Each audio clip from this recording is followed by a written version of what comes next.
Who would have thought Week 14's Battle of the Backups at Paycor Stadium could have had such significant wildcard implications? Let's preview the Bengals contest in Week 14.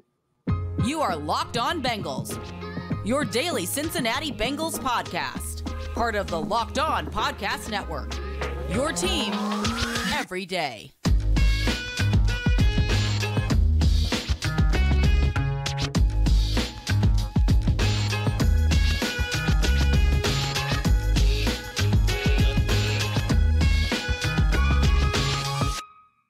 Bengals fans, and welcome to another episode of the Locked On Bengals podcast. I'm your host, Jake Lisco. He's your host, James Rapine, getting you ready here for Week 14 as the Bengals take on the Indianapolis Colts. With, I would say, if you had asked us before the season if this game is going to have wildcard implications, we would have perhaps downplayed that possibility. But for both teams, if you're new to the podcast, you can find us every day over on YouTube or anywhere you get your podcasts. We appreciate the everydayers and those of you who make us your first listen. Today's episode brought to you by DoorDash. I just placed an order for lunch.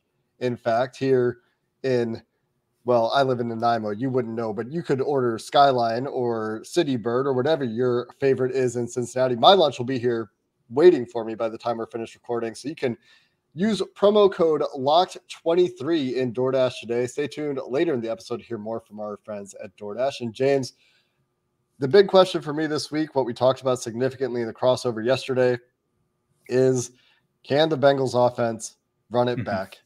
What version of Jake Browning do we get? Likely somewhere in between AFC Player of the Week and guy I was ready to write off 2 weeks ago. What are your expectations? Yeah, I think the answer is usually somewhere in the middle. And he's referenced that back-to-back weeks where it's never as bad as you think, it's never as good as you think. And what he's given me and what I think he's given this team just asking around, and again, it's on Thursday, but it's one thing to do it in practice. It's one thing to be confident in a game plan.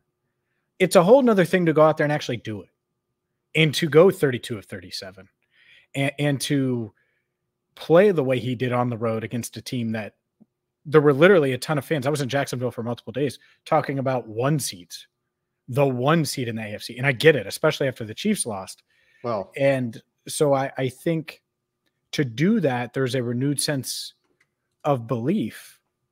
But I think everybody, and I'm at Paycor right now, everybody in this building knows that there are plenty of one-hit wonders, whether it's quarterbacks or musical artists.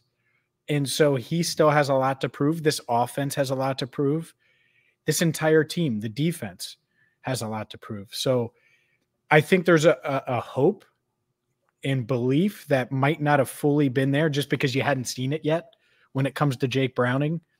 At the same time, that needs to fuel them to realize, hey, if you're a player in that locker room, we still do have a shot. That's realistic. That's not just saying it for the cameras. And I think they do feel that way. And so now it's about at home finding a way to beat a Colts team that, as you mentioned, a lot of people were down on coming into the year, and they lose their starter and Anthony Richardson, and they've been able to overcome that and play well enough to be in the playoff hunt. And certainly they're thinking postseason as well in Indianapolis. The Colts have the second lowest strength of victory in the AFC. I'm just looking at the playoff standings right now. That is one of the tiebreakers, one of the easiest, if not the easiest, just scanning quickly, the second easiest strength of schedule in the AFC, behind only the Miami Dolphins, who actually have a lower strength of victory as well and are currently in line potentially for that one seed if the season were to end today. That's why they're talking about it in Jacksonville. If Jacksonville had won, they'd be tied record-wise 9-3 with Miami, with Baltimore at the top of the AFC, especially with Kansas City dropping their game. But the one seed conversation, you look around the NFL right now, the Pittsburgh Steelers were ready to be talking about a one seed before they lost last week. They're 7-5, but they could have been one game out of the one seed, as Chris Carter pointed out on Twitter, and I gave him a hard time for, because it's delusional to think that some of these teams are actually that caliber. Then again, the NFL is weird, but that's not what we're here to talk about. The reason I point this out is because, and I talked to Jake Arthur about this on the crossover yesterday, I'm a little skeptical of the overall quality of the Indianapolis Colts. They are 7-5, no doubt about that. They're in a putrid division. They have beaten no good teams. And I'm not saying the Bengals are necessarily a good team with Jake Browning, but at least Jacksonville has, I guess, you know what? Indy did beat Baltimore in week 3 when Baltimore was still very banged up. But I think that most people would agree that Jacksonville is a better team. The big question is, can the Bengals do it again? Can they be consistent on offense? And while Jacksonville might overall be a better team, better quarterback certainly, and something we're going to talk about a lot, I think, is the quarterbacks in this game. There are different challenges they present. They're much better in the trenches on both sides of the ball than Jacksonville, and that can be an Achilles heel for this Bengals team if it's really lopsided there. I mean, I don't think Jacksonville's defensive front was just a pushover, and they have Josh Allen and not a whole lot else in terms of really high quality. The Colts have like 4 or 5 guys that are starter level players. Yep, but and that's where, like, we say, can Jake Browning do it again? Can this run game do it again? Right. And can they be efficient on the ground? I think that's what made life, and explosive, by the way, on the ground. That's what made life so much easier for Jake. And they were able to actually come back after being down, which is not something that they've done a lot of, because they are a start fast team and they want to start fast. And that's the key every single week. And yet they were able to rally from a few different deficits against the Jags. And that to me goes hand in hand. I agree with you. The pass rush is better for Indy. So you showed you can run against a pretty stout run defense for Jacksonville. They've been pretty good against the run. Can you do that part again too? I think that's a part of it, because we know Jake Browning, he's still limited. This isn't Jake Burrow. All right. He's not going to be 32 of 37 every week. And that's okay. I'm not ripping him, but you need to be a complete offense. And that doesn't mean they have to run it 40 times on Sunday, but if they run it 21 times or 15 times, can you average 4.5 or 5 yards a carry and have a couple of explosive runs and loosen up an Indy defense that is obviously going to want to pressure Jake Browning, make him uncomfortable, and make sure these outside weapons don't make big plays. And there's some similarities there in the matchup that are very interesting. Gus Bradley defense, again, right? A couple of the Bengals' best run games this year have come against defenses that want to, and I talked about this in the crossover yesterday as well, but have come against defenses that want to send their defensive ends upfield. And the Bengals obviously very familiar with Gus Bradley. Jake Browning even referenced it in his press conference. He went back to the 2021 playoff game, 2021 regular season game against the Raiders. And you talk about the run game. Some of the things that were very effective for the Bengals were the same side toss play in this game, screen game, wind back or bend. I talked with Mike about that a little bit earlier this week as well, where they're letting those defensive ends kind of run themselves out of the play and sneaking in right behind them.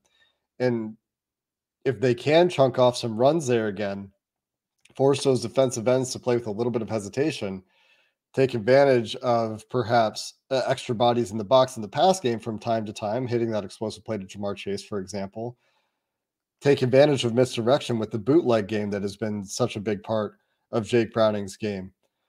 Then you can see the offense doing it again. But there are a lot of factors there, right? And the big one, running the ball, we talked about this in the crossover as well, getting Grover Stewart back this week. It's like DJ Reader night and day difference for the Colts defense with and without Grover Stewart. So his return could be a big boon for the Indy run D that's been struggling this year.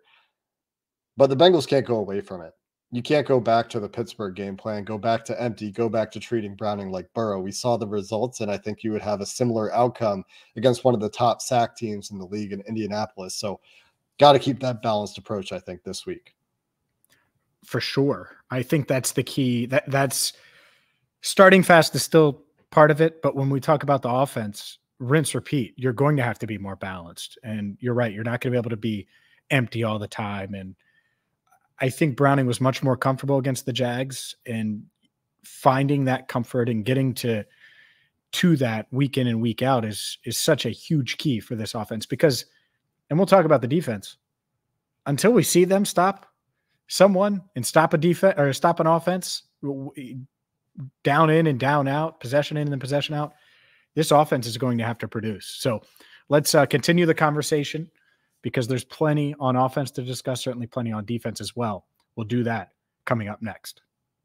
Today's show is brought to you by DoorDash. Did the game go to timeout? Well, it's time to order DoorDash. Is it halftime of maybe the Crosstown Shootout on Saturday? Maybe you aren't coming to Paycor Stadium for the game on Sunday. Well, guess what? DoorDash is exactly where you should get your food because it's my favorite app, and you can order your favorite app and snacks on the DoorDash app all football season long. Maybe it's basketball season in your household. Like I said, the Bearcats and Musketeers play on Saturday in the Crosstown Shootout. My go-to, and I DoorDash it every week, City Bird. Had City Bird yesterday.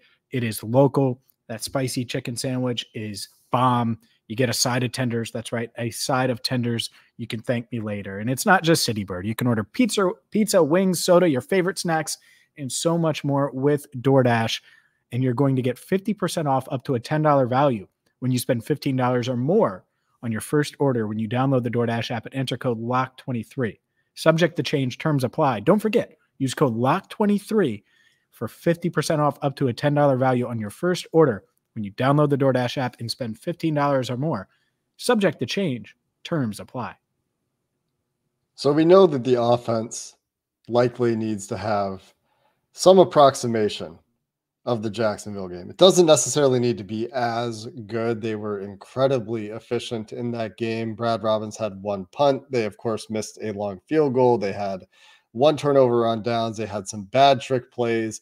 The Zach Taylor, by the way, said he didn't regret the process of getting to those plays, but certainly when you have those results, you second guess things a little bit. And so maybe we won't see any wide receiver throwback passes this week, but the offense will need to produce to at least some degree. I think we can agree there, but I think they need to get complementary football. That was a big factor against Jacksonville. They did get answers at times when they needed them. They got the stop in overtime to give the offense a chance when Jacksonville started with the ball. And I guess the most cynical among you might point out that they were aided by a holding call, but neither here nor there. They did get a number of pretty good stops against Trevor Lawrence in that offense too. They had 4 3-and-outs, 5. A fifth was a 4-and-out. So if you can get some of that again and force the Colts to rely on Gardner Minshew, which I think is a big challenge this week because the Colts are going to want to run the ball too. They're going to want to be balanced too, even without Jonathan Taylor. But if you can force Gardner Minshew to beat you, then there should be opportunities to take this game away on the defensive side of the ball as well. No doubt. And you've been on the Gardner Minshew turnover train. This is something the defense has done well. And maybe this is the week that they resurrect that after a down couple of weeks from a forcing turnover standpoint. Dax Hill, I know he would love to have that opportunity back against Jacksonville. That could have been a game changer. Those are the plays this defense has to make. There's no doubt they need to be more stout.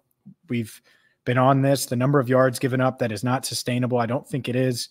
You're right. They did get some stops against the Jags. Deserve credit for that. But man, oh man, do you have to win the turnover battle? Because there's a decent chance that there is a sack fumble and the Colts have premium field possession or an interception and they have premium field possession at some point on Sunday. All right. Well, can your defense go get 2 turnovers? And can they respond the right way? And can they put the offense in an advantageous position or two to where it is easier and makes life easier for Browning and makes life easier for this offense that is shorthanded, even though they're playing well. So I totally agree with you. I think the opportunities will be there, and it's up for this secondary to figure it out. Not just the secondary, of course, but it would be nice to see someone. Obviously, Cam Taylor-Britt's going to miss 3 more games. Someone else, one of these other corners, come up with a big interception. And I think they're due, and it could certainly happen on Sunday. Gardner Minshew has 8 fumbles this year, 7 interceptions. According to Pro Football Focus, 21 turnover-worthy plays. That's a 5.3 turnover-worthy play rate, which would be tied for second in the NFL for quarterbacks with an appreciable number of snaps this year, tied with Desmond Ridder for second, in fact. And both of these defenses are very good at taking the ball away. The Cincinnati Bengals are tied for, I guess, third, depending on how you look at it. There's a bunch of teams ahead of them. There's one with 21, a couple with 20, 1 with 22, 3 with 21, 3 with 20. The Bengals have 19 takeaways. One of those teams with 20 takeaways, the Indianapolis Colts. The big difference is the Colts have 18 giveaways. The Bengals only 10. They're one of the better teams in the league at taking care of the ball, tied for first with the Cowboys, Steelers, and 49ers in terms of not turning the ball over. So, different beast with Jake Browning at quarterback versus Joe Burrow, right? Joe Burrow, we praised his ability to take care of the ball this year. And last week, Browning didn't put the ball in danger at all. He did float the ball right over the hand of an outstretched linebacker in the second level a couple of times, and that can be tough to reproduce. Yeah. But he took care of the ball. So if that trend can continue and the Bengals can continue their turnover creation on defense and take care of the ball on offense, that should favor the Bengals. But with a turnover creating defense on the other side, that is certainly an area where the game could turn very quickly this week. No doubt. No doubt. I think that will be something one way or another. If there's an advantage one way or the other, that's actually at a points to post game. And you could say that every week, but I think this is certainly one of those weeks where it can swing it because neither team has the margin for error that some of these other teams do. Jacksonville, they had more margin for error with Trevor Lawrence than I would say that the Bengals did with Jake Browning. And I wouldn't say that about Gardner Minshew in this Colts offense, but they do have playmakers. That's part of it. Even without Jonathan Taylor, this Colts offense, they have guys that can make plays now. Michael Pittman Jr. is obviously the headliner from a receiving standpoint. Josh Downs, the third-round rookie, has made plays this year. Alec Pierce got a touchdown last week. And Zach Moss has been really good for them at running back. And it has helped the pain of not having Taylor early on this year. And then even last week, it's easier to overcome when you have a guy like Moss as your 1A or your number 2 running back. So and Moss is actually averaging more yards per carry and has a higher explosive run rate than Jonathan Taylor, which neither of those are things I would have expected, but there you go. And Taylor was coming on and looking like the old guy, like his old self over the past couple of weeks. I'm not calling him old, but to your point, Moss was awesome, especially earlier this season. And then the first few games Taylor got back, he was the better running back. And so that's still very much a threat. And when I look at this defense, you got to be good against the run. Travis Etienne was a factor, obviously scored on the Jags opening possession last week. And by the way, against the run, that means the quick passes, the playmaking, all of that. It's got to continue. And at the same time, they have guys that can beat you over the top. And I think Michael Pittman might be better than any receiver that the Jags have. And so got to stay with him. And who knows, that's debatable, but it's close. And so this is a tougher offense, I think, than most people would give it credit for outside of the quarterback, who is capable of making plays. I know he turns it over. He's also capable of making plays. And this defense has given up a lot of plays this season. Yeah, I highlight the turnover propensity with Gardner Minshew, but he is a very high variance quarterback. And so far, you only have 2 games of a sample size. So is Jake Browning, from one of the worst performances you've ever seen from a quarterback to AFC Player of the Week, very deservingly so in back-to-back games, given very different quality of defenses, very different style of defenses, very different style of game plan for the Bengals. And one question I know a lot of Bengals fans have voiced, at least to me this week, James, is with more tape available for what the Bengals are doing now with Jake Browning, more of this boot game on tape, less empty on tape. In fact, 0 empty snaps on tape for Jake Browning. Defenses will certainly counterpunch as well. And Browning did, of course, reference the Gus Bradley defense that he expects to, they major in cover 3. We talked about this with the Raiders a couple of years ago.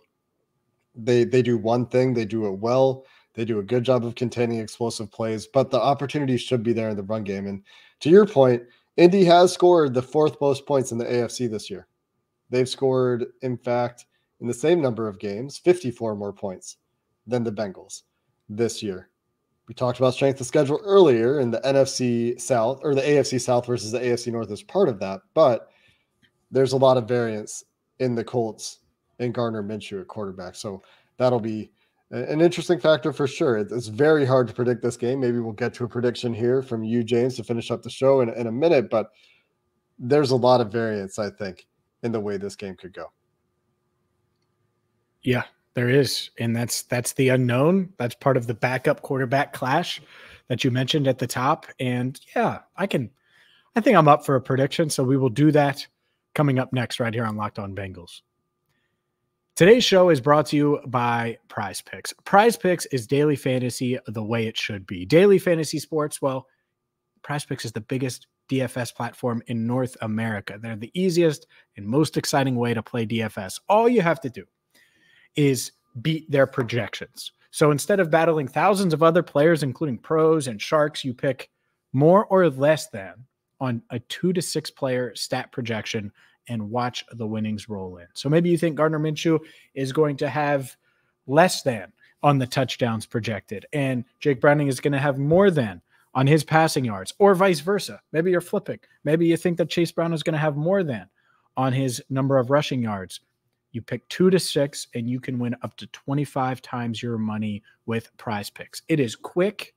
It is easy. And it just takes a few seconds to make your picks with Prize Picks. You're going to enjoy it. I have a bunch of friends that use Prize Picks. They love daily fantasy, and they certainly love it this time of year where you might be eliminated in some of your season-long leagues. Well, this is a way to get back in on the action and have a chance to have some fun with daily fantasy sports. And you can go right now to prizepicks.com/LockedOnNFL and use code LockedOnNFL for a first deposit match up to $100. Again, that's prizepicks.com/LockedOnNFL with code LockedOnNFL for a first deposit match up to $100. James, as we talk about a lot of variance in this game, the betting line for this game has also seen a lot of variance from it's a 3-point swing. The Bengals are no longer home underdogs. They are now favored, according to FanDuel, by 1.5 points, which is a bit surprising to me. I'm not sure what caused that movement. Maybe just volume. Maybe people are buying Jake Browning more throughout this week. But as I see a very high variance game here, that it could go any number of directions depending on what version of Bengals defense we get, what happens with the turnover battle, what happens with the Bengals offense, whether the Bengals can make Gardner Minshew beat them and then capitalize on mistakes. What do you think? Do you have a feel for how this game's going to go? Or I'm very confused. I have a very hard time imagining the way this game's going to play out. It's really tough. I think on a short week, it's hard to get the vibe, to get a real sense. Like I think in a couple of days I may feel better. Like Saturday, I may actually have a handle on this one. It's tough because I could totally see the Bengals. Like you could see 8 different things happening. Like you said, the variance is at an all-time high. Could you see the Bengals just rolling? I could. I'm not saying it's likely. I could see the Colts coming in here and forcing 3 turnovers and taking the crowd out of the game and rolling it in their direction. I could also see a nail biter where it goes down to the wire in either direction. It's a tough one. And I think, unfortunately, until we see more of a sample size, we're not really going to know how to predict this team and what set expectations for Jake Browning. I think we've had the great game. We've had the awful game. I think we're going to have somewhere in the middle where he's 19 of 29 for 217 and a touchdown, which is similar to his first game, but you're not going to have all of those turnover-worthy plays. I think that this offense, they'll come back down to earth a little bit. But I'm looking at the defense here. You mentioned complementary football. Can this defense either force enough stops or mistakes, turnovers to get this momentum or get home momentum and swing it in the Bengals' direction early? And can they do it when the game is on the line? I think that's what it's going to come down to on Sunday. And I just get the feel that they're due. Like, this is the same defense that just got crushed by Houston. And then you have what happened in Baltimore, and that's hard to rally back from after Burrow goes down. And then the Steelers game where they give up 400, and they're the first team since 1900 to allow the Steelers to get to 400 yards in a game. And then this past week, 30-plus points, and C.J. Beathard comes in. And you're right, they did get the stop in overtime, but they still let C.J. Beathard go downfield and get the game-tying field goal to force overtime. Will this defense be the difference? I think they're due. I think they are. and the Bengals find a way in an uglier game than last week. It's not always going to be pretty, ladies and gentlemen. 20-17, the Bengals get it done. That would be a low-scoring game for the Bengals in recent history. I know they had the 16-10 game against the Steelers in which they gave up those 400 yards, but outside of that, 31 points to Jacksonville, 34 points to the Ravens, 30 points to the Texans. And then before that, they had a couple of nice games against San Francisco and Buffalo, and those both highlighted by some takeaways and some timely defense in the red zone. So they're due. Which version of the defense do we get? The Colts certainly closer to the Steelers, I think, in many ways than the Jaguars, but they got to make the plays. You can't have 3 fumbles that are all recovered by the fumbling team, a dropped pick that turns into a touchdown. That's a lot to overcome. The Bengals managed to do it last week, but it is very difficult. As we saw, it took overtime to get there. So that can't really be the path again. And if they can get pressure to Gardner Minshew, if they can make the Colts be one-dimensional, if they can stay disciplined and keep with the run game, if they find the right balance of Chase Brown and Joe Mixon and hit some of those runs again, that's certainly a path to victory. But you could just as easily see all of those things not happening and the opposite. We've seen both from this team in the last 2 weeks. And so the first of potentially 4 backup quarterbacks the Bengals could face down the stretch, depending on how things go. And a real path to the wild card potentially ahead of them, but that starts with winning this week. They have to win at least 4 out of 5, I think. Well, that's probably fair. I think, and I said this last week, that the playoff expectations internally were still there. I think this is the game that can get a lot of people back on that train and in that mentality. I like you, it's like, oh, well, these are winnable games. Okay, well, go win one. Go show it. And we'll see if they can do that. I think that the defense has to be so much better if they're going to. It does. You can't rely on Jake Browning. You can't rely on this offense week in and week out to do what they did last week. And so they're due at some point. I think there's enough talent there.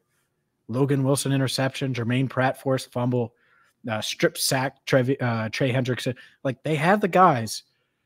They got to come out and they got to do it on Sunday. They do. They also have 2 straight short weeks, which doesn't help matters. They're on a short week coming off Monday Night Football to Sunday, and then the week after that they play Saturday against the Vikings. So you got 2 straight short weeks, which certainly doesn't help matters. And the teams that they played that have backup quarterbacks are all winning games.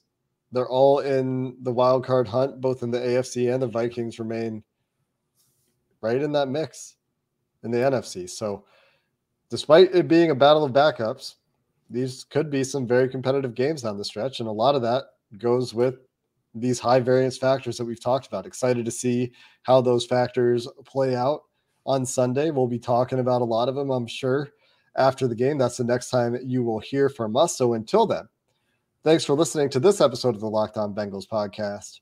Hoo day, and have a good one.